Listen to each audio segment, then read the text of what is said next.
ficou mais fininho esse Novo Testamento. Ele era mais grosso, porque ele tinha como apêndice um dicionário. Esse dicionário agora é um livro à parte, para que sirva todas as edições do texto grego. Esse texto grego, o mesmo texto do Novo Testamento grego aqui, já havia sido usado no Brasil anteriormente, no começo do século XXI, nesse Novo Testamento interlinear grego-português.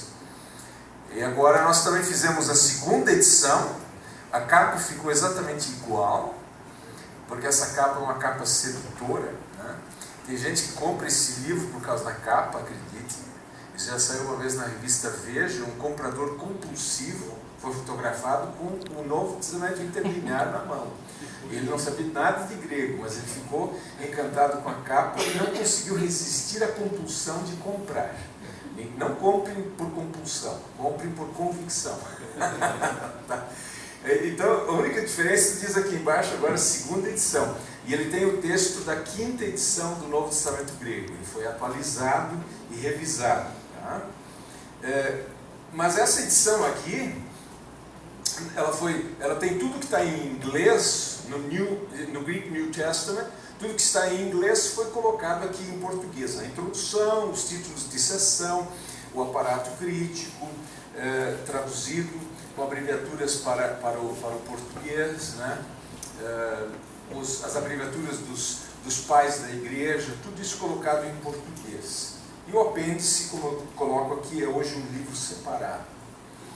Esse trabalho dessa comissão, ele foi tão exaustivo que Bruce Metzger, um famoso crítico de texto e participante do projeto, ele declarou que a menos que aparecessem novos manuscritos, o trabalho textual poderia ser dado por encerrado. E a verdade é que apareceram novos manuscritos. Não grandes manuscritos, cópias de todo o Novo Testamento, ou de longos trechos, mas pequenos fragmentos de partes do Novo Testamento, que a gente pode examinar uma introdução a uma dessas edições para ver a lista. Alguns trechinhos de Atos, por exemplo, foram acrescentados recentemente. Por isso eu digo assim, os críticos de texto, os analistas do texto, não seguiram a orientação do Bruce Metzger, ou o parecer, a previsão dele não se confirmou. Eles não fecharam uma fábrica, continuaram a pesquisa. Por isso hoje está em andamento um novo estudo do texto do Novo Testamento a partir dos manuscritos. Deixe-me dizer isso para não avançar muito depressa. Para o Novo Testamento nós temos mais de 5.000 documentos disponíveis. Não são 5.000 cópias gregas de todo o Novo Testamento. Uma boa porção desses manuscritos tem todo o Novo Testamento, mas a maioria tem só pedaços, porque não era comum e nem prático, nos tempos antigos, colocar o Novo Testamento num livro só. Então ele era normalmente copiado em 4 volumes ou fascículos. Os Evangelhos, as cartas de Paulo, os Apóstolos, Atos dos Apóstolos e Tiago até Judas, e no finzinho Apocalipse. Então sempre era copiado assim. E temos um número bem maior de manuscritos para os Evangelhos, que sempre foram mais valorizados e lidos na igreja cristã. Depois vem as cartas de Paulo, em ordem decrescente as assim chamadas epístolas católicas, e na rabeira, com poucos manuscritos, o Apocalipse. Ele foi muito pouco copiado porque ele não é aceito como canônico nas igrejas gregas, ou na igreja grega. A igreja oriental, a igreja ortodoxa, não coloca o Apocalipse no seu cânon. Então, hoje está em andamento um reestudo, uma revisão do texto, uma nova edição do texto grego, levando em conta, pela primeira vez na história, todos ou a maioria dos manuscritos. Até hoje era impossível levar em conta essa massa de manuscritos, porque é muito documento. Você não pode colocar 5.000 manuscritos numa mesa, mas você pode inserir os dados no computador. E é o que eles estão fazendo. eles fazem a colação, que é o termo técnico de comparação entre textos. Eles fazem isso com auxílio de computador, que é uma coisa, é um método difícil de explicar. Eu acho que só quem trabalha com ele entende. Tem livros já escritos sobre isso, mas são bastante complicados de entender. Ele se chama hoje método genealógico baseado na coerência. E, assim sendo, para uma parte do Novo Testamento, especificamente as cartas assim chamadas católicas ou gerais, de Tiago até Judas, nesse Novo Testamento aqui, e também no Nestle Aland, que é esse aqui, a 28ª edição, já existe um texto novo ou revisado nessa parte do Novo Testamento. Esse é o Bruce Metzger, uma foto, figura conhecidíssima do século passado, um dos gigantes aí do estudo do texto do Novo Testamento. Esse é o Novo Testamento grego, Editio Critica Maior, ECM, exatamente o fascículo que traz as cartas católicas ou gerais. O primeiro fruto, como eu mencionei, são esses 3 livros aqui, as três edições. Nós temos as 3 edições na Sociedade Bíblica, o Novo Testamento grego, o Interlinear e o Nestle Aland. Esses são, nas católicas, já aproveitam os frutos da Editio Critica Maior. E isso significa que em 34 pontos, em 34 lugares, nessas cartas católicas, de Tiago até Judas, Tiago, Pedro, João, Judas, eles já mudaram ou alteraram o texto. Geralmente, em muitos casos, é só a troca da ordem das palavras, que no frigir dos ovos, como a gente diz, não faz nenhuma diferença. O meu estudo mostrou que, eu fiz um estudo de todos os casos, que desses 34, em 17 momentos tem algum impacto sobre a tradução. Então, esse aqui é um exemplo do que foi feito no versículo 5 aqui de Judas, onde tradicionalmente as Bíblias até hoje dizem que o Senhor, tendo libertado, tendo salvo um povo do Egito, depois ele condenou aqueles que não creram. Todas as Bíblias até hoje, os Novos Testamentos dizem Senhor nesse lugar. Agora, o texto grego, nessa nova revisão, nessa recente revisão, traz Jesus. E em grande parte isso se deve, entre outras coisas, entre outros fatores, ao fato de que Jesus é considerado, esse é um importante princípio de análise do texto e de decisão sobre qual é o texto que está mais próximo do original, ou é o original, segundo alguns, é a leitura mais difícil, do texto mais difícil, que faria com que alguém alterasse o texto, porque ele parecia errado. Então o texto mais difícil tende a ser corrigido por alguém que está mexendo com a Bíblia, estudando o texto e está copiando. Então, venhamos e convenhamos, Jesus é o texto mais difícil, porque Jesus não estava tirando o povo de Israel do Egito, era o Kyrios, era o Senhor. Mas vejam, esse texto aqui se tornou mais cristológico, mais importante do ponto de vista da cristologia. As pessoas sempre têm uma reserva, um pé, se tivesse 4 pés, teria 3 pés para trás e um para frente, em relação ao assim chamado texto crítico, que são essas edições mais recentes. Preferem o Textus Receptus, que tem a sua origem lá no século XVI, no tempo de Erasmo de Roterdã. Esse é o texto, sim, esse é o original.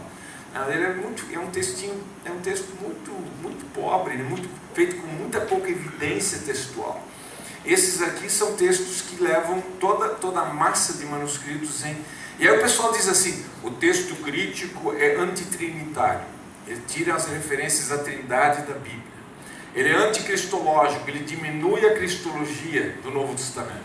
Acontece que os copistas eles eram teólogos, eles tinham um interesse em aumentar a evidência trinitária e aumentar a evidência cristológica. Mas esse aqui é um exemplo bem clássico, bem palpável, que mostra que os críticos de texto, o pessoal que analisa o texto, faz um estudo objetivo. Ninguém é totalmente 100% objetivo, todo mundo tem sua subjetividade, todo mundo vê de um ponto de vista. Mas, nesse caso aqui, dizer que Jesus estava salvando um povo no Egito, isso claramente é muito mais teológico do que dizer de forma bem simples assim, que o Senhor tirou o povo do Egito. Isso todo mundo sabe, isso todo mundo vai concordar. Mas se alguém encontra Jesus, vai dizer, está errado. Não é, Jesus não estava lá. Mas é o que, segundo se entende hoje, está no texto de Judas, versículo 5.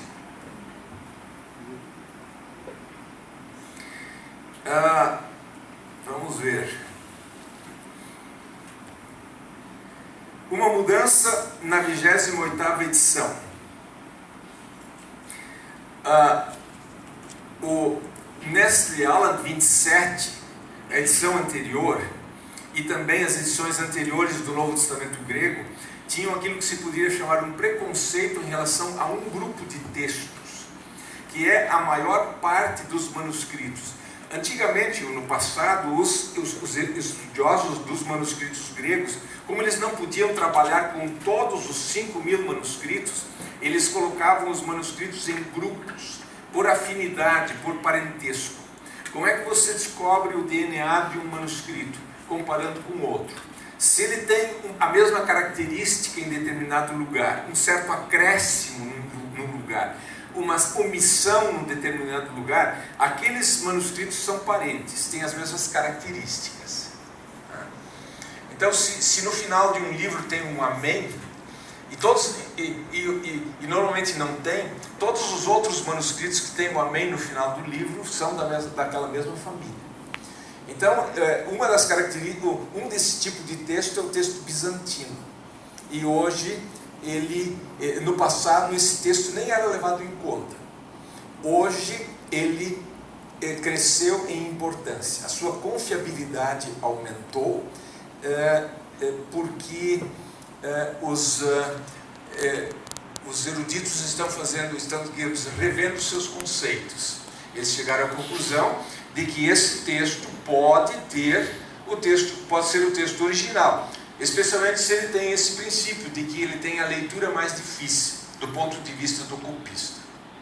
Se você tem manuscritos, cópias, em que num determinado lugar existem variações ou diferenças, 5 alternativas, qual das 5 agora é o original? Não podem ser todas. O original só pode ser um, e as 4 opções não podem ser o original. São alterações que foram feitas durante o processo.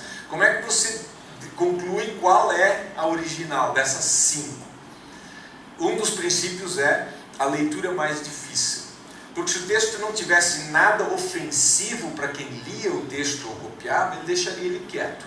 Quando ele encontrava alguma coisa que parecia errado, ele dizia, o meu antecessor, quem fez a Bíblia anterior, cometeu um erro e eu preciso corrigir.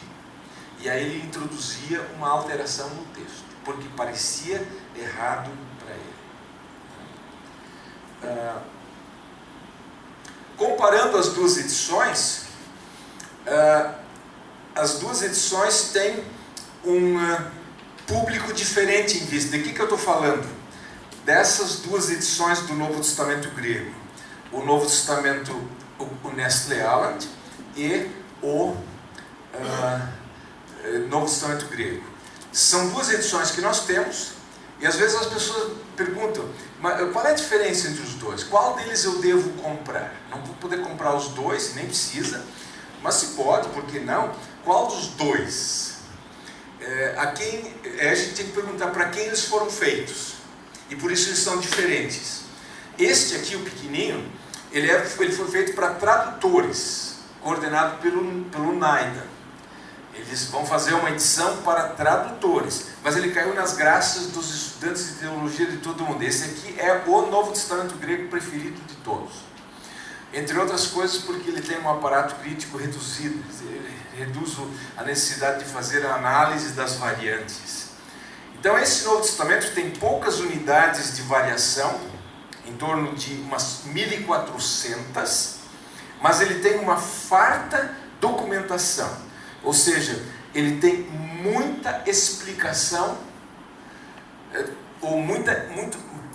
ele cita muitos manuscritos. Quem observar as notas desse Novo Testamento vai ver, as notas são longas, às vezes tem apenas uma ou duas notas por página, e quem explica, será que eu não trouxe? Variantes textuais, acho que não trouxe. Quem explica as variantes textuais, as diferenças de texto nos manuscritos que infelizmente existem, é um livro que nós também publicamos aí pela Sociedade Bíblica do Brasil, de Roger Omanson, Variantes Textuais do Novo Testamento. É bem maior, né, do que o Novo Testamento, mas as linhas são mais espaçadas, e esse livro aqui não pode ser usado sem o Novo Testamento. Esses dois aqui, na verdade, deveriam ser vendidos amarrados um ao outro. Ou seja, este aqui a gente não deveria vender sem vender junto o pequeno, porque esse grande explica as notas de rodapé do pequeno. Sem o pequeno fica difícil de ler o grande, porque ele explica essas 1.400 notas do pequeno Novo Testamento aqui. O aparato de segmentação, esse aqui tinha, e em parte ainda tem, um aparato de... O que é um aparato de segmentação? É uma anotação na margem, embaixo, no rodapé, dizendo como certas edições do texto grego e um grande número de traduções clássicas, especialmente inglesas, algumas francesas e alguma outra em espanhol, como é que elas pontuam o texto? Se elas têm uma pergunta, se elas têm uma afirmação, se elas colocam uma vírgula ou coisa assim. Isso se chama segmentação. E as primeiras edições desse Novo Testamento aqui tinham muito dessas informações. Tinham muitas informações. Por quê? Porque esse foi feito para tradutores. O tradutor vai trabalhar lá na Ilha do Bananal. Ele vai ter que viajar leve. Ele vai ter que ir de táxi aéreo para lá. Ele não vai poder levar 3 caixas de livros. Então o que se fez? Ele, levando esse Novo Testamento, ele tinha informações sobre umas 20 outras Bíblias, sobre como elas lidam com a questão da pontuação. E você sabe que em textos bíblicos, os pontos, vírgulas, ponto de interrogação, tudo isso é editorial. O texto grego não tem nada disso. É o editor que coloca. E nem todo mundo concorda. Então, para você não levar todos os livros, colocaram aqui. Só que agora, na 5ª edição, eles praticamente sacaram tudo fora. E uma das coisas, eu fui encarregado de preparar essa 5ª edição, de fazer essa adaptação da 4ª para a 5ª, no nosso caso português. E uma das coisas que eu mais fiz foi sacar fora esse aparato de segmentação. Por quê? Porque hoje, a rigor, o tradutor não vai mais com um livro na mão fazer tradução, um livro e um caderno ou folhas com um lápis ou uma caneta. Ele vai com o computador. E no computador ele tem o texto grego, ele tem todas as traduções que ele quiser. Centenas de traduções, estão todas disponíveis aí no computador. E aí se fazem janelas. O programa é exclusivo para tradutores, se chama Paratext. E aí você pode colocar 6 traduções, 8 traduções em quadrinhos aqui, em janelinhas, e deixa uma janelinha para a sua tradução. E aí você vai fazendo a sua tradução olhando para todas as outras, olhando para o texto original, na medida que você pode, e é assim que se faz. Hoje não se faz mais tradução com lápis e papel, porque isso já gera variantes de saída. Ele faz a tradução e passa para mim para digitar. Ele escreveu um H que eu confundi com um B, coisa assim. Aí começa a confusão. Então cada tradutor é responsável pelo que ele faz. E ele logo digita.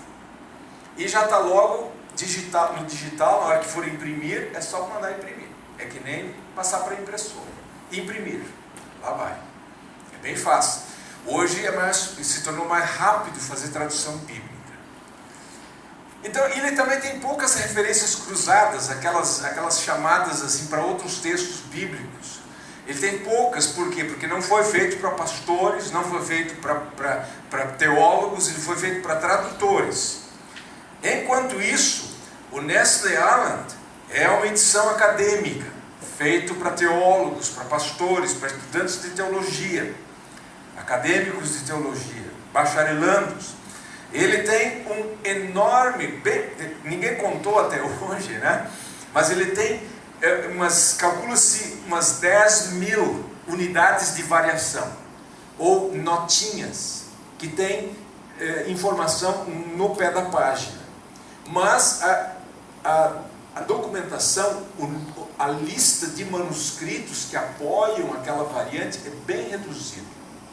Em alguns momentos eles nem colocam nada para uma determinada variante, porque é o resto, aqueles que não foram citados. E ele tem especialmente um grande número de referências cruzadas. É muita coisa, dependendo de onde você está, né? Por exemplo, eu abro aqui em Gálatas, quem conseguir enxergar de longe vai ver, na margem externa aqui, é muita coisa. Então, para quem quiser fazer um estudo do texto, trazendo outros textos, colocando o texto bíblico dentro do seu contexto maior, ele não vai conseguir verificar todas essas referências. Dependendo do texto, você desiste na metade. É muita coisa. E fizemos a edição com margens. Então, essa foi uma insistência especial minha. Eu disse assim, se vamos publicar... Sempre chegava no seminário, numa faculdade de teologia, por que vocês não fazem o Nestle Aland? Por que vocês não fazem o Nestle Aland? Quando é que vão publicar o Nestle Aland? Finalmente foi feito. Eu disse, para não termos simplesmente uma cópia do Novo Testamento grego, vamos fazer alguns diferenciais, entre eles essas margens. E essas margens, ninguém precisa perguntar por quê. Um aluno meu perguntou, professor, por que deixaram esse espaço em branco? Eu disse, vou te explicar, mas não me pergunte de novo. Né? Porque todo mundo reclama que não tem margens nas Bíblias, não tem onde anotar nada. Então, de repente tem uma Bíblia com margens, aí o pessoal estranha, ué, por que esse espaço em branco? Para quem quer dar uma aula de exegese ou preparar uma exegese, aqui dá para fazer as anotações na margem. É uma beleza, isso aqui ficou muito bom. Então esse é o auxílio valioso que eu mencionei, o Variantes Textuais, que explica as variantes que aparecem no Novo Testamento grego. Um livro bom para iniciantes, o mais simples possível que se possa imaginar, Paroski, Origem e Transmissão do Texto do Novo Testamento. Isso não é uma tradução, isso foi escrito por um autor brasileiro, Wilson Paroski. Ele é professor do Engenheiro Coelho, lá da Universidade Adventista, e ele é um ferrenho defensor do que se conhece como texto crítico. E é bem simples esse texto, o mais simples possível, mas nós também temos... Esse é um livro esse é do século passado, esse aqui de Kurt Aland e Barbara Aland, o texto do Novo Testamento. Isso aqui é, né? Se esse outro é um mingauzinho, esse aqui é uma feijoada. Esse aqui ele vai levar tempo para digerir. Esse aqui é mais complicado.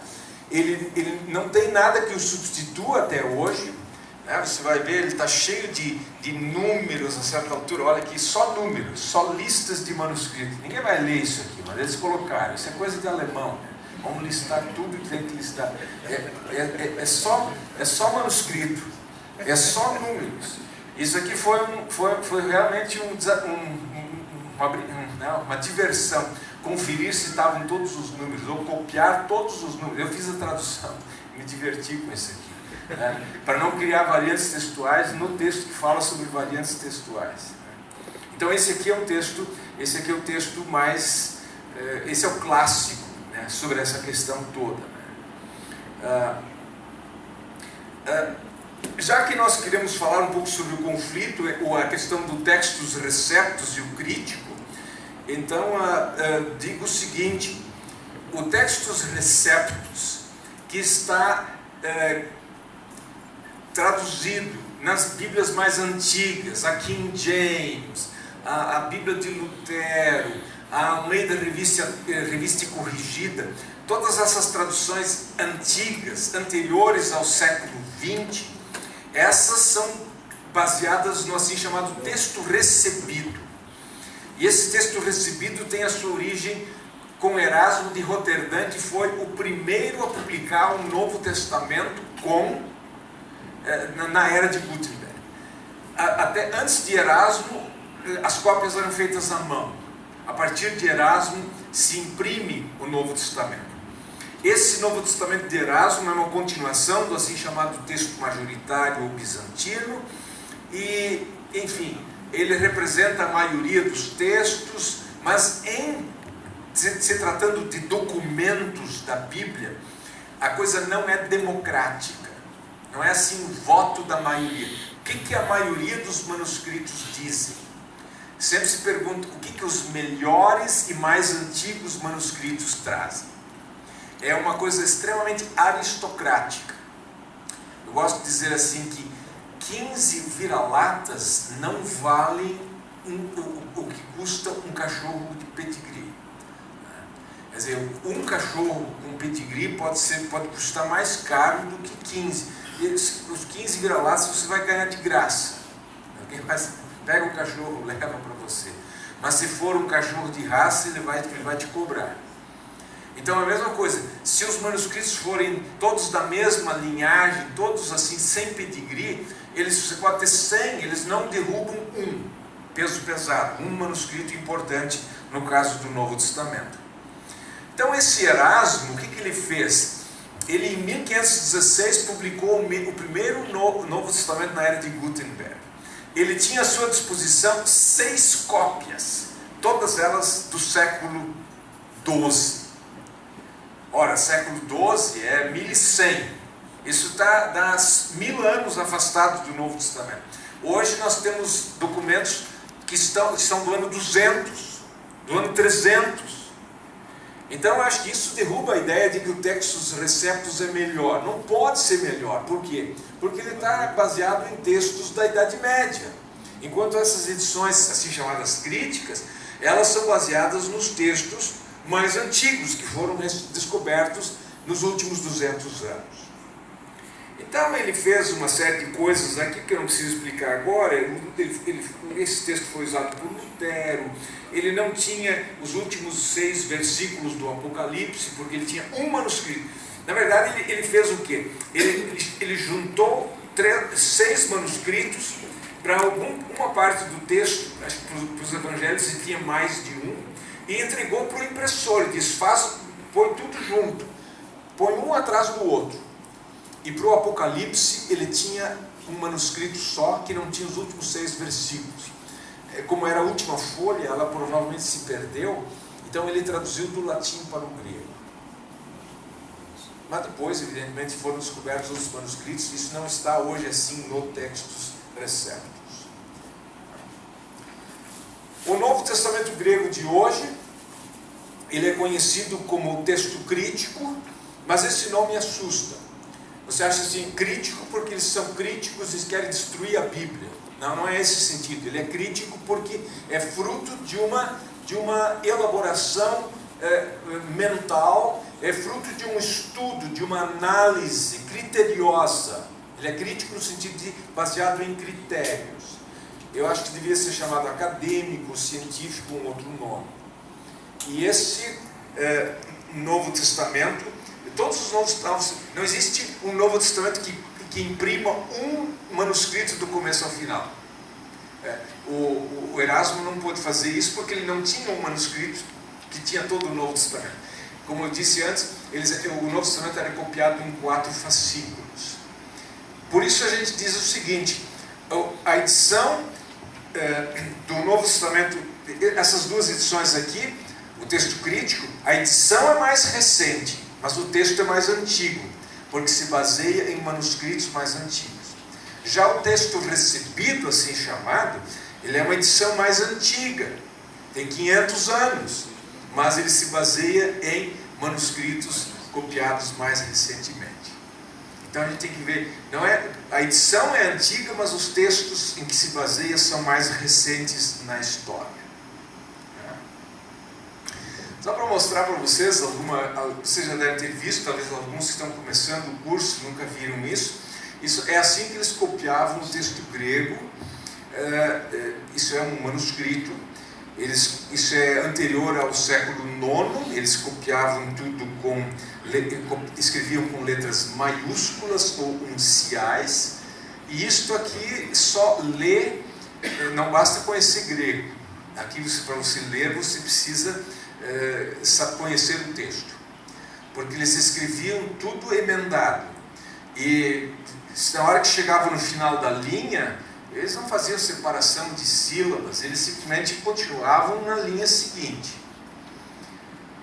E isso, quer dizer, não tem separação entre as palavras, era assim que era. E muitos desses manuscritos, quando alguém vai ler, esses eruditos, eles abrem uma edição do Novo Testamento, que eles conhecem, e vão comparando. Eles olham aqui. Então aqui está escrito Fiesmenon idu hoita malaka foruntes entois oikois ton basileon alati. Quer dizer, eu decifrei esse texto, por isso eu consigo ler, eu sei onde eu devo fazer o corte das palavras. É um trecho lá onde Jesus pergunta: o que vocês foram ver no deserto? Um homem com roupas bonitas? Não, esses estão nos palácios. Um caniço agitado pelo vento, esse é o texto. Então isso é o que está escrito aqui. Manuscritos, esse aqui é um manuscrito famoso, é o P52, não é uma plataforma da Petrobras, mas é o P52, é o Papiro 52. Eles foram todos numerados, na medida em que eles são descobertos, eles são numerados. Nós estamos hoje no P118, uma coisa assim. Esse foi colocado na lista em 1930, quando ele foi encontrado, e ele é frente e verso, é um documento só, frente e verso, e ele é em papiro, e ele tem um trechinho de João 18, 19, a conversa entre Jesus e Pilatos. E ele foi descoberto, ele foi encontrado já na cesta de lixo, porque alguém olhou, não conseguiu descobrir nada. Era o seguinte: quando esses papiros foram descobertos no Egito, nas areias quentes, ficaram 2000 anos lá, não chove, é seco, eles se preservaram. Então, quando foram descobertos, eles pegaram sacoladas desse material e levaram para a Inglaterra. E hoje eles estão lá ainda tentando decifrar o que é. São fragmentos, você não sabe de que livro é. Então eles ficam olhando para o texto. O que é? Que palavra é essa? De que livro será que é? Isso aqui não tem nada a ver com Bíblia. Depois alguém vai lá, eu acho que... Não, eu estou reconhecendo uma palavra do Novo Testamento. E alguém viu, é o texto de João. E está aí. Mas esse é um dos 5.000 e tantos manuscritos do Novo Testamento. Não é muita coisa, mas ele é de um tempo bem antigo. Ele foi pelo carbono 14, colocado no ano 125, 130. Com 25 anos de margem de erro de 25 anos para cima ou 25 anos para baixo. Mas tem cópias completas, como essa aqui. Esse é o Códice Sinaítico. Ele tem esse nome porque foi encontrado na península do Sinai, por Tischendorf, e ele é, na verdade, uma Bíblia grega completa, quase completa.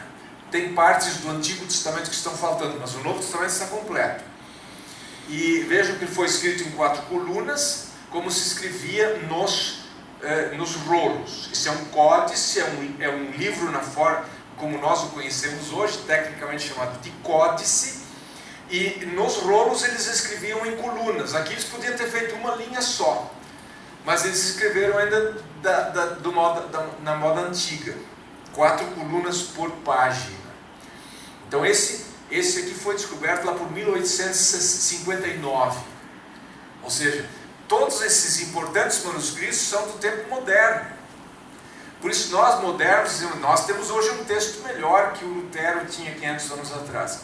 Quem somos nós para dizer isso? Não, nós temos base para dizer. Por quê? Porque a arqueologia e os pesquisadores descobriram ou foram atrás dos documentos que estão esparramados pelo mundo, em mosteiros na Grécia, e muitos deles foram trazidos para museus na Europa, o Museu Britânico, o Museu do Louvre, o Museu Nacional de Paris, ou seja, para esses lugares. Então essa é uma foto do Mosteiro de Santa Catarina, lá na Península do Sinai. Essa cópia aqui é uma cópia interessante, é o Códice Efraimita reescrito. Tem mais de 60 cópias do Novo Testamento que são desse tipo. Ele estava no museu, está no museu em Paris, e um pastor numa segunda-feira, ou será que dia, ele foi lá olhar, visitar o museu, ele viu esse manuscrito exposto, e aí ele disse assim, mas tem uma escrita por baixo.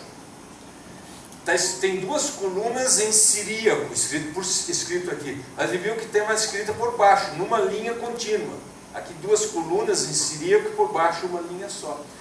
E aí ele descobriu um manuscrito do Novo Testamento. Ele não. Ele descobriu, e os eruditos depois foram lá olhar e viram que era um texto do Novo Testamento. Como o pergaminho era caro, couro de animais, né? Como eles descartaram a Bíblia, sei lá por que motivo, eles precisavam anotar os sermões do pastor Efraim, ou do teólogo Efraim, sírio, né? Eles rasparam, lavaram o pergaminho e escreveram por cima. Tipo assim, um quadro de giz ou coisa assim, você apaga e escreve por cima. Às vezes você ainda consegue ver o que estava escrito, que foi apagado, mal apagado, se o apagador não é bom, né? Então, esse foi bastante danificado pelos pesquisadores modernos, porque eles aplicaram produtos químicos para realçar o que está por baixo. E hoje até é difícil de ler o que está aqui com o ultravioleta. Eles usam esses recursos e ainda assim é difícil de decifrar o que está por baixo. Variantes textuais. Variantes textuais. Esses que copiaram a Bíblia no passado, eles não eram máquinas, não eram robôs. Eram gente como a gente, cansava, que se enganava, que pulava linhas, que trocava letras, que cometia erros, por aí afora. Eles eram assim, e naquela época você não podia produzir 10.000 Bíblias ou 10 Bíblias ao mesmo tempo, a menos que você estivesse numa sala, e isso também acontecia, alguém tinha a cópia mestre lá na frente, e as outras pessoas estavam sentadas, os monges sentados, e ele ia editando, eles iam copiando. E às vezes eles entendiam errado ou trocavam uma letra por outra. Um E longo por um E breve, ou coisa assim. Então as variantes textuais existem porque os que fizeram as cópias, então cada cópia, cada exemplar era uma nova edição. Não havia 5 Bíblias iguais. Elas podiam até sair iguais, mas era outro copista, ou a mesma pessoa copiava 5 Bíblias em momentos diferentes. E isso significava que, ao se copiar, se fazia alterações do texto. Então, o que eles faziam? O que acontecia? Eles podiam fazer alterações acidentais, sem querer, sem se dar conta. No Códice Sinaítico, esse que eu mostrei ali, a foto, por exemplo, na história do samaritano, ele não tem o texto que fala do levita. Vem o sacerdote, vê a cena e passou de largo. Vem o levita, vê a cena e passou de largo. E nisso aí o copista passou de largo um versículo. Por quê? Porque ele pulou uma linha, ele olhou, o que eu copiei? Passou de largo. Ele voltou para cá, e em vez de pegar acima, ele foi abaixo e continuou copiando. E aí veio um samaritano. Então, nesse manuscrito falta essa linha. porque a mesma palavra, no grego antiparelten, a mesma palavra se repete no final do versículo. Isso causou confusão. Às vezes, palavras com pronúncia parecida, isso explica a variante e as Bíblias até hoje não sabem ao certo. Existe uma flutuação ali em Romanos 5:1, justificados, pois, pela fé, temos paz com Deus, ou tenhamos. Em português há uma sensível diferença entre temos e tenhamos. Em grego é simplesmente um O longo ou um O breve. Echomen ou echomen. É só mudar o ômicron para o ômega, ou do ômega para o ômicron. E aí está feita a mudança. Em alguns casos eles se confundiam ou criavam variantes porque era tudo escrito junto, aglutinado. Egenetemen epioi ou egenetemen nepioi. 1 Tessalonicenses 2:7. Paulo disse que podia ter feito exigências, mas ele se fez brando, ou ele se fez criança. E agora? Na prática, felizmente não muda muito, porque as crianças tendem a ser brandas, ao menos as do passado eram, né? Nepioi ou epioi? Epioi é brando e nepioi é criança. Mas esse é um caso clássico de difícil solução. Não se sabe se eles acrescentaram um ni ou se eles omitiram um. As duas coisas podem ter acontecido. E existem variações intencionais, quando o copista, colocava a caneta para mudar o texto, quando ele achava que estava faltando alguma coisa e assim por diante. Eu gosto de dizer que a primeira coisa que a gente faz ao estudar um texto bíblico é olhar a face do texto e ver o que está à frente, o que eu vejo.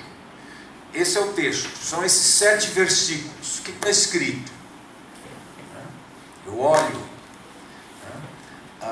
As traduções são fotografias em preto e branco. Elas são um reflexo do texto, não reproduzem tudo, todas as cores. São fotos preto e branco. As variantes são as cicatrizes no rosto. Alguém meteu a faca. Aqui falta alguma coisa. Isso está demais. Cortou fora. Então, em muitos momentos, eles intencionalmente mudaram o texto. Por exemplo, o final de Mateus. Isso está nos manuscritos mais recentes. Eu acho que a Revista Corrigida tem um amém no final de Mateus. Por quê? Porque está baseado no texto dos Receptos, que é da Idade Média. E ali algum copista em algum momento colocou um amém. E eis que estou convosco todos os dias até a consumação dos séculos. E ele achou, não, esse texto não pode terminar sem um amém. Tascou um amém. Final de 2 Coríntios. A graça do Senhor Jesus Cristo, o amor de Deus Pai, a comunhão do Espírito Santo seja com todos vós. O que a gente diz? Amém. Então, foi o que ele fez. Colocou um amém no texto. A influência da liturgia também. O Pai Nosso recebeu aquela parte final, aquela doxologia, porque ela era usada na missa e por aí vai. É um caso bem complexo, João 7:8. Os irmãos de Jesus pedem para ele subir a Jerusalém, porque se ele é o Messias, não adianta ficar. Quer dizer, se você quer fazer carreira, você tem que ir para o Rio de Janeiro, né? Ou se você quiser ser um cantor famoso, você tem que ir para lá, né? E aí, se você quiser fazer alguma coisa, vai para Jerusalém. Jesus disse, olha, o tempo de vocês sempre está pronto, vocês podem ir, eu ainda não vou, ou eu não vou. E aí está complicado, esse é o caso complicado. As traduções flutuam, variam. E no grego é bem fácil de fazer a modificação. É uk ou upo. É na verdade uma letra só. Então precisa um pequeno ajuste.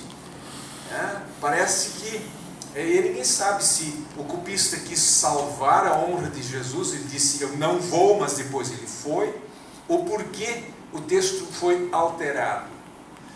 A princípio o texto eu não vou é mais difícil, porque Jesus foi.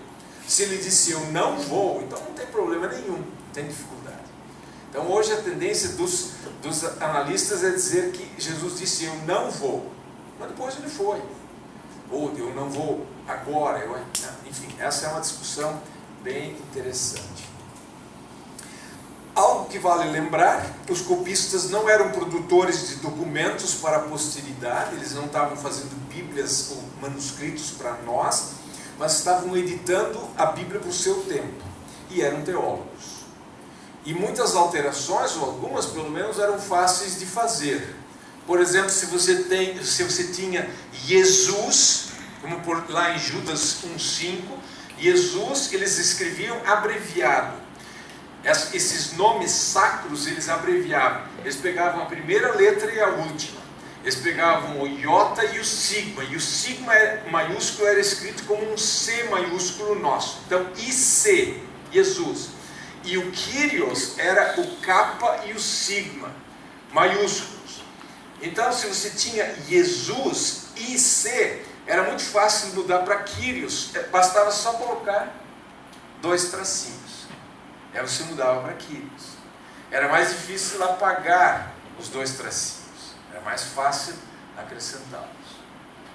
E a tendência dos copistas, então, era sempre aumentar o texto pelo medo de deixar alguma coisa fora. Se aparecia alguma coisa na margem de um manuscrito, e eu usava aquele manuscrito para copiar, e se parecia que fazia parte do texto, por via das dúvidas, colocava para não deixar nada fora. Casos difíceis são o final do Evangelho de Marcos. Marcos termina em Marcos 16:8 ou vai até 16:20? Porque os grandes manuscritos, tipo o Códice Sinaítico, não tem o final longo de Marcos. Um outro texto complicado é a história da mulher adúltera, em João 8. Esse é o texto, digamos assim, que alguns questionam, mas é o mais canônico de todos, porque se você olhar um comentário do Evangelho de João, todos os comentaristas comentam o texto, mas ele não tem um lugar garantido ali, porque ele parece fora do lugar, parece mais uma história do Evangelho de Lucas deslocada para dentro do Evangelho de João. Ele não se encaixa bem ali. Então ali existe toda uma discussão. E aí às vezes se coloca colchetes e às vezes não se coloca colchetes. Rapidinho, alguma coisa sobre o Antigo Testamento?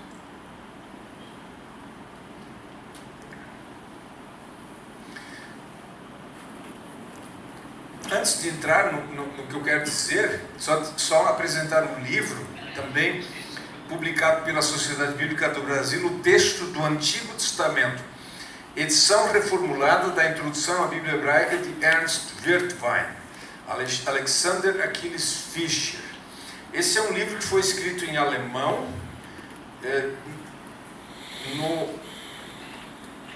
em 1989, não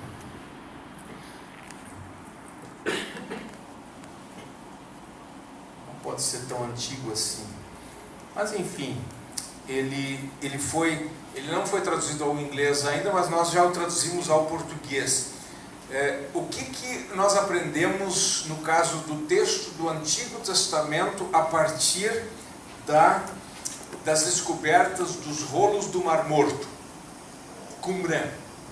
Esse autor aqui já incorpora isso. E também não é uma leitura fácil. Esse é um texto extremamente técnico.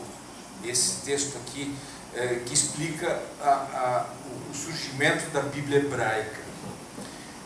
Então, no caso do Antigo Testamento, mudando o foco agora, a gente pode dizer o seguinte: o Naida, que capitaneou essa edição do Novo Testamento grego, ele não fez nada semelhante para o Antigo ou Velho Testamento.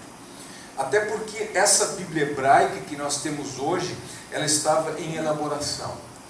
Ela levou 10 anos para ser feita e foi sendo publicada aos poucos em fascículos. Depois ela virou um livro só, de 67 a 77. E aí o Naida se preocupou mais em criar recursos para entender os problemas. Alguns dizem 4.000, outros dizem 5.000, também não tenho o número exato. Acreditem, e eu coloco aqui, sim, existem problemas textuais na Bíblia hebraica. Quando se fala sobre crítica de texto, variantes textuais, todo mundo pensa imediatamente no Novo Testamento. O Novo Testamento tem variantes textuais. E fica aquela impressão de que o Antigo Testamento é um mar de rosas, ali não tem controvérsia nenhuma, não tem nada a discutir, mas tem. A verdade é que tem. Só que pouca gente sabe. E os professores de Antigo Testamento não alertam os gansos. Mas tem problemas. Essa Bíblia hebraica, a verdade é a seguinte: esta Bíblia hebraica aqui, para quem não é especialista e professor, ela é um senhor de um desafio. Uma que não tem nada que não seja hebraico aqui dentro. Não tem uma linha em outra, não tem um título de sessão, não tem nada. E as notas que estão no pé da página, as abreviaturas são todas calcadas ou baseadas no latim. Quem é que ainda sabe latim hoje? Ninguém mais estuda latim. Então você tem que conhecer, tem que ter a tabelinha para decodificar o que significa a abreviatura. Então, essa Bíblia não é fácil de ser usada ou de ser... Mas existem problemas. Eu não vou entrar nos detalhes aqui, mas vou apenas mostrar uma das dificuldades que existe no caso do Antigo Testamento. Só 2 exemplos.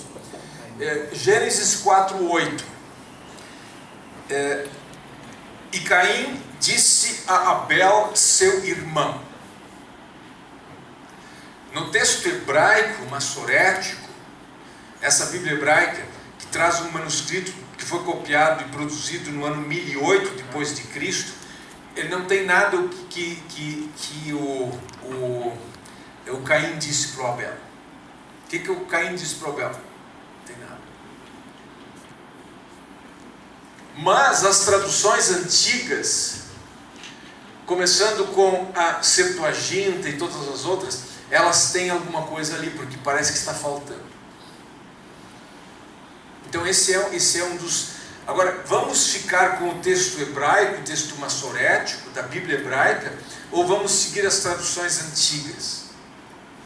Então essa comissão que fez esse estudo, a pedido ou coordenada pelo Eugene Nida, eu deixei isso em inglês, mas eles chegaram à conclusão de que o texto massorético pode estar corrompido, mas as versões ou traduções antigas não representam a forma original.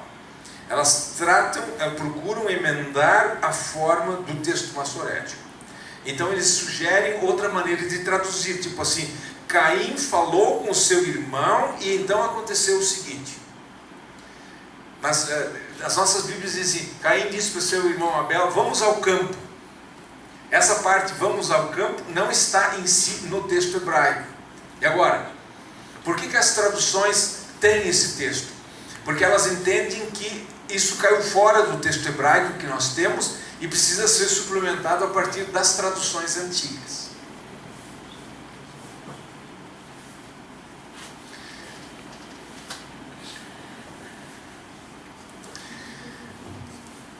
A Bíblia hebraica impressa.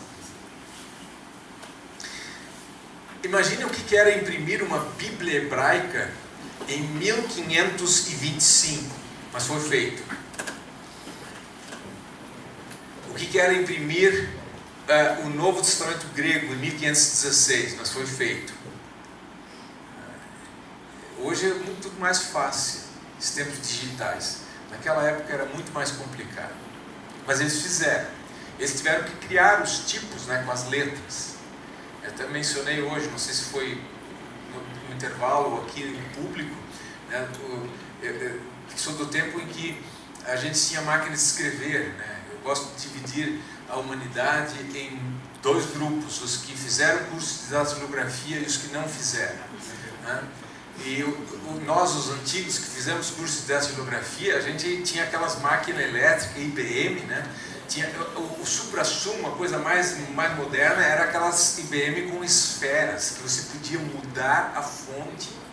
E tinha o seminário onde eu trabalho, nós tínhamos uma IBM e tínhamos uma esfera do grego. Isso era uma coisa fantástica. Assim, no tempo da Reforma, da Renascença, alguns tipógrafos, alguns impressores tinham tipos gregos. Que vantagem! Outros não tinham. Não podiam imprimir nada que fosse grego. Mas eles imprimiam a Bíblia hebraica. E essa é a Bíblia rabínica. E eles imprimiam o texto, e tudo o resto era comentário. Eles tinham que usar tipos diferentes para o texto e para os comentários, para o Targum, coisas desse tipo. Então, eles tinham todos esses recursos, mas dava uma trabalheira doida. Então, o Bereshit está ali, né? Esse é o começo. Bíblia hebraica, deixa eu só dizer o seguinte: a Bíblia hebraica, ela foi... ela teve, eu não vou contar a história, isso vai ser um pouco pesado, mas houve várias edições da Bíblia hebraica. Esta aqui é, a rigor, a quarta dos tempos modernos, desde o ano de 1900 em diante. As datas estão aqui: 1906, 1913, 1929. E a Bíblia hebraica stuttgartense, ela é a quarta da série, que foi publicada entre 67 e 77.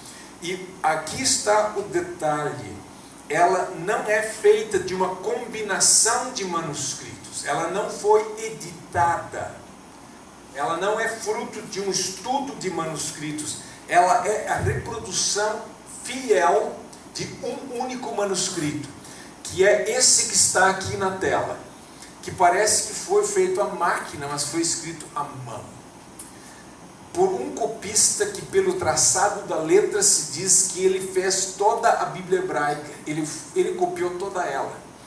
E agora imaginem copiar isso aqui num couro, tipo uma napa, assim, fininho, malhável, fazendo uma incisão com um estilete e daí aplicando tinta, com esse traçado. E é a Bíblia completa. E por que essa cópia, o Códice de Leningrado? Leningrado hoje virou São Petersburgo, mas o nome continua de Leningrado. Alguns chamam de Firkovich, porque pertenceu à biblioteca desse colecionador Firkovich. Por que essa cópia? Ela é de 1008, porque ela é a cópia completa da Bíblia hebraica mais antiga. Tem manuscritos mais antigos, o Códice de Alepo, por exemplo, mas esse foi danificado, ele não tem toda a Bíblia, ele não tem todos os textos. E aí, como vocês vão conhecer, ou já conhecem, a Bíblia hebraica tem o texto, tem aqui no lado anotações, Massorá parva, a Massorá pequena, depois ela tem aqui a Massorá magna, simplesmente com números ou coisas assim, e depois o aparato crítico. E nenhuma explicação, né? Aqui embaixo está o aparato crítico, vire-se, né? Então é por aí que você vai. E ela está aqui, né? Essa edição. Então ela é o Códice de Leningrado impresso. Mas o que dizem os outros manuscritos? O que dizem traduções que são muito mais antigas e foram supostamente baseadas num texto hebraico mais antigo do que esse que foi produzido em 1008 depois de Cristo. Isso está nesse aparato crítico, nessa linha embaixo, aqui onde está a seta vermelha ali, essas informações estão ali. Por isso, no caso do Novo Testamento, a crítica textual foi feita. Você pode não concordar com ela, dizer, eles estão errados. O que deveria ser o texto é o que está no aparato ou no rodapé. Mas alguém já editou o texto comparando os manuscritos. No caso da Bíblia hebraica, não. Aqui você precisa fazer a análise, ou alguém precisa fazer a análise por nós. Mas eu queria dar mais um exemplo de um texto bem conhecido, bem famoso, que é o texto de Salmo 22:16. Poucas traduções reproduzem o que está no texto massorético do Códice de Leningrado, que é essa Bíblia hebraica que está aí na tela. Eles preferem o texto refletido na Septuaginta. O texto hebraico diz como um leão. É isso? É Isaías. Não, isso está aqui também. Isaías 8. Um leão na torre de vigia. Isto. Mas aqui também tem um texto. Salmo 22. Salmo 22. E transpassaram as mãos. Mas o traspassaram não está no texto hebraico. Foi corrigido, né? Lá ali também diz, como um leão. Um leão na torre de vigia. Não. Como. Eu não estou conseguindo lembrar agora. Mas ali não diz traspassar. Traspassar vem das traduções antigas.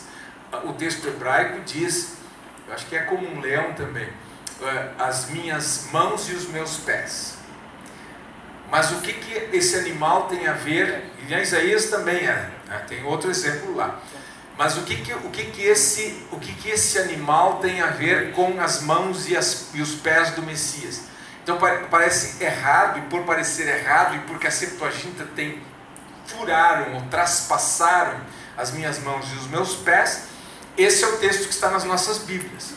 Mas não é uma tradução do texto massorético. Por quê? Porque se entende pela análise das evidências e das versões que o texto hebraico é um texto que precisa ser corrigido.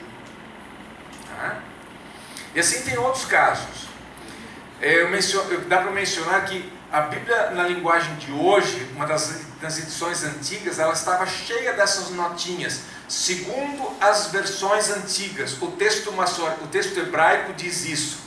E eu confesso que eu fiquei escandalizado com isso. Mas não traduziram o texto hebraico? Traduziram as traduções antigas? Sim. Em vários momentos se prefere a tradução. Por que se prefere a tradução antiga? Porque essa Bíblia aqui reproduz um manuscrito do ano 1008. A Septuaginta foi feita a partir de textos hebraicos no tempo antes de Cristo, digamos 250 antes de Cristo. É um texto, sim, é um texto mais antigo? Sim, era um texto hebraico mais antigo do que esse aqui. Por maior que tenha sido o cuidado dos copistas hebreus e judeus para copiarem o texto, eles ainda assim eram falíveis. E depois, quando se trata da vocalização do texto, eles podem ter vocalizado errado, e a vocalização é a coisa mais fácil de mudar, porque a vocalização do texto hebraico não é parte do texto original. A vocalização foi acrescentada pelos eruditos judeus na Idade Média. Então essas são fotos do Códice de Leningrado. Ele já existe também uma edição moderna, em facsímile. Nós imprimimos essa Bíblia no Brasil. E, para concluir, vem vindo agora, esse livro de fato não está na Sociedade Bíblica do Brasil. Se vocês quiserem essa nova edição da Bíblia Hebraica, vocês vão ter que comprar do exterior.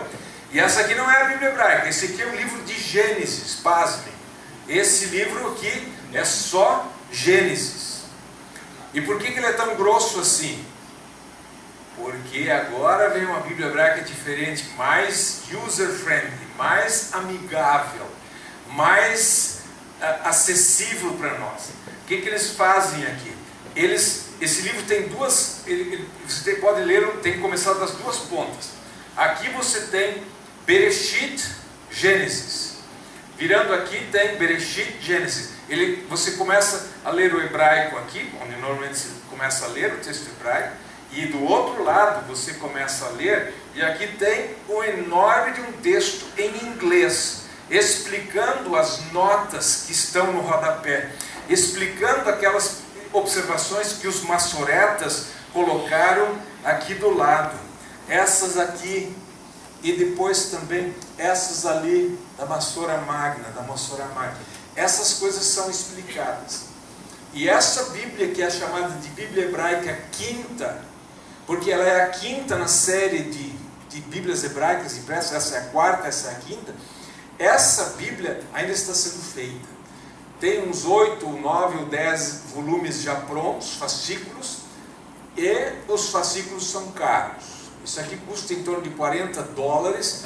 Nesse momento, se você comprar todos os fascículos, vai ser a Bíblia mais cara do mundo e você ainda não vai ter a Bíblia completa. Mas se o professor está lecionando, vai fazer um curso de pós-graduação em Gênesis, ele vai comprar essa nova Bíblia. Já tem de Esdras, de Neemias, Deuteronômio, tem de Provérbios. Então, para os alunos hoje, esse aqui é um material muito mais fácil de assimilar ou de usar. Não é assim com a Bíblia Hebraica. A Bíblia Hebraica é apavorante. Ela é um terror. Para quem não é especialista, e para ser especialista tem que entrar, tem que cavocar, tem que ir aos poucos. Ninguém nasce especialista nisso daí. Então esse é o novo texto. Ele vai ter 2 volumes, e ele está sendo feito aos poucos por editores. Ele, de novo, qual é a diferença do texto hebraico? Nenhuma. É o mesmo texto da Bíblia Hebraica que já temos. Ele reproduz de cabo a rabo, sem alteração, o Códice de Leningrado. Mas a modificação está no aparato crítico. Vocês notam, bem mais extenso, bem mais longo, e depois, para nós leigos, uma explicação aqui. Em inglês, nesse mundo de hoje, ainda sem inglês você não vai a lugar nenhum, mas já é melhor do que abreviaturas baseadas no latim, que aí nós estamos totalmente no mato sem cachorro, né? Então, lembrete, do Antigo Testamento, Bíblia Hebraica, toda a crítica textual ainda está por fazer. Ou seja, é necessário decifrar as notas de rodapé. Não tem para onde correr. No caso do Novo Testamento, se você quiser confiar nos editores, você pode pular essa parte. Mas nós, professores de Bíblia, você vai dizer, faça a crítica textual. Ela, na verdade, já foi feita, você tem que examiná-la. No caso da Bíblia Hebraica, não tem como pular esse passo. Eu paro por aqui. O próximo componente vai ser Bíblia em tradução, mas isso já é o segundo tempo. Vamos para o intervalo.